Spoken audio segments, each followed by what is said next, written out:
Patuloy ang pagtutok ng pamahalaan sa agarang pagbibigay ng tulong sa mga apektado ng Bagyong Christine.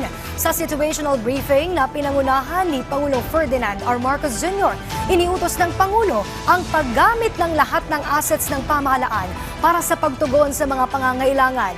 Nagbabalik si Kenneth Pasyente ng PTV para sa Balitang Pambansa. Kenneth? Yes, Princess, ipinag-utos na ni Pangulong Ferdinand R. Marcos Jr. ang mobilization ng AFP personnel at resources para tumugon sa epekto ng Bagyong Christine.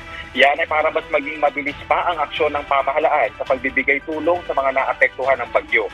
Kasabay ng Princess ang pag-atas ng Pangulo sa pag-deploy ng aircraft, bangka, maging ang presidential helicopters at iba pang kagamitan para tumutok sa rescue operations maging sa rehabilitasyon.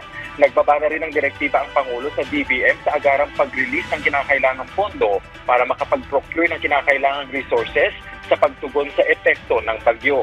Habang ang DTI naman, Princess, ay naatasan ng Pangulo na i-monitor ang compliance sa price control at tiyakin na hindi maaantala ang supply ng basic commodities sa mga apektadong lugar.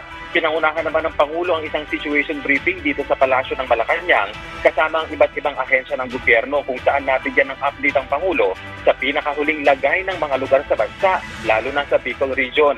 Gaya ng dati, Princess, direktiba pa rin ng Pangulo ang mabilis na tulong sa mga apektadong individual at agarang rehabilitasyon ng mga pinsalang iniwan ng Bagyong Christine.